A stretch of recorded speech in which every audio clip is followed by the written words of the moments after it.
Redditors of Reddit. What is the most ridiculous thing you believed as a child? Dragonflies grow up to become dragons. That's adorable. That when people died in movies they died in real life. The ketchup is actual blood. Ketchup is the spiced blood and gore of tomatoes. Good people win. This one hits close to home. An extension of this is believing bad people will confess like in a Sherlock Holmes book or Scooby-Doo episode. Truth is most will just lie and deny. It's generally only depicted as confession due to the plot needing to be wrapped up. Since most things be it Sherlock Holmes or Scooby-Doo don't have time to go through a courtroom scene or scenes. That my parents were perfect. So it's just believing perfection exists. No, not really. When I turned 15 I realized my dad was depressed and my mom was cheating on him. He killed himself on our balcony. Jesus Christ. I hope you are good, bro. That when you had a baby, the parents thought about having a baby, and if one of them didn't really want one, then a baby wouldn't come at all. Also that you are 6 twice, because 2nd grade is really hard. I thought that, if I drank coffee back then, that I would grow a tail. The elderly thought it was funny. It's a thing in the Balkans, I guess. Pluto was kicked out of the Planet Club because I was born on the same day as it was kicked out.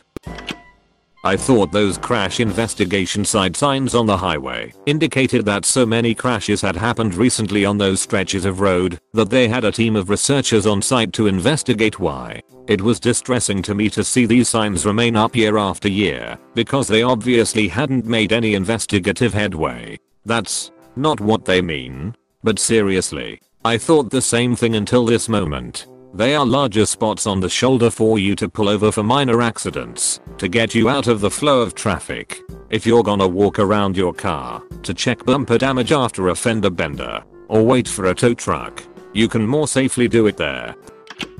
I used to think that when they filmed a show or movie in a house, they took somebody's house. I didn't know sets were a thing until I was 12 years old and got to tour one. When I was really young my grandma told me that the devil had a big plunger that he used to make green spots with and those spots were what made people do bad things. I honestly have no idea how she came up with that one. The World Wrestling Federation ran a series of pay-per-views called In Your House in the 90s. The first one there was a contest where an actual house was given away. My kid self misunderstood this and thought that every PPV called In Your House was a contest to have the WWF come to your house and hold the event there. Reddit. That Santa didn't like me because I wasn't Christian and wasn't white. That's what I was told.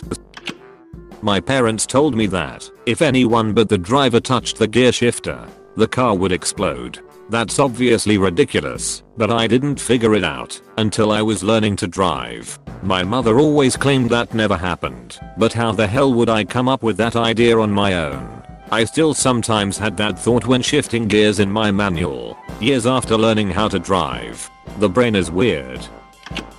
Life would keep being fun. I didn't think religion was a real thing, as in there being people who actually believe in God. I assumed it was like Santa. Fun stories for the holidays, but everyone knew it was made up. That my dad was Brian May. I thought that the people that make documentaries had time machines and that's how they had footage of the dinosaurs or the Middle Ages or whatever. That Santa Claus and Black Pete were real. Although I figured it out when I was 4. Most kids find out around 8 to 9. Who are Santa Claus and Black Pete? Lol, I guess by Santa Claus you mean Santa Claus. Just boiling water made chicken soup. No, that's how you make tea though. If you think about it. Broth. Pure broth is tea. Don't forget the leaves. Not all tea is made from / with leaves. See, lemon tea, peach tea, fruit tea, ginger tea, etc. I thought firefighters physically fought fires by punching and wrestling it out. Regular people weren't strong enough and didn't have a super suit, so we had to use fire extinguishers, which was something that made the fire easier to fight by making it tired and weak. In my defense, I only had experience with candles and saw my dad crush the little flames between his fingers. At school we stopped dropped and rolled. If we were practicing fire safety, the only way 5-year-old me could stop fire, if it was on my body, was to roll on the floor and crush it with my entire body weight. Why did fire trucks have water? To spray over firefighters to keep them cool and help if they were thirsty, like when athletes pour it on their face when competing. When I was around 5 to 6 years old, I didn't like the afternoon nap time, so my mother told me that a man roams around the town at that time and kidnaps children who are not asleep, because there was a Muslim man who used to go from house to ask for donations or something.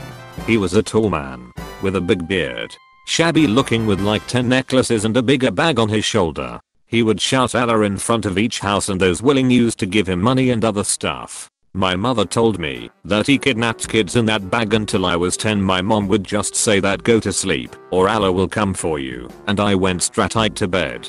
So for 10 years I believed that a child snatcher just roams the town looking for his prey, and the adults were like pretty chill with it. The earth is on ground, like a big round ball on the floor, and the other planets are in sky. Back when I was little, my mom used to drag me and my brother along with her whenever she went grocery shopping. One time, while we were waiting for her to finish trying on glasses in the optical department of Walmart, he convinced me that I was actually a superhero and that I could gain magical powers by drinking chocolate milk. He told me that he knew about my powers since the day I was born, but my parents didn't want me to use them. This was relatively believable, considering the fact that my mom never bought chocolate milk. I ended up believing it for a solid week, but then I realized the whole thing was just a plot to get my mom to buy chocolate milk more.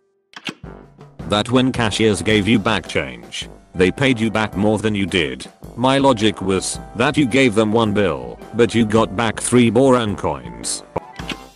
That root beer was made from actual roots from the ground, like any roots. Wait, it's not? Originally it was made with sassafras root bark, which was later banned, at least in the US, due to being a potential carcinogenic. So, not in my lifetime or the mass-produced stuff I would drink. That chewing gum was made from cow's teeth. Who the F told you that? The father of my best friend at primary school. He happened to be a dairy farmer to FFS. I believed it for some time too. From memory. I thought you could drive off the earth. I'm a founding father of the flat earth community. You have doomed us all. That happy endings exist in real life. That black people were born white, but became black because they lived in Africa and just had an extreme tan due to the sunny weather. Also, I believed adults had everything figured out. This one hit me hard a few months ago. During karate class, these kids look up to me because I'm this big guy and they think I know everything. Especially when we talk about animals, which is a subject I know a lot of. But in fact, there's so much I don't know. There's so much I'm unsure about, and there's so many insecurities I have. But they don't see that. Young kids see us adults as these mythical beings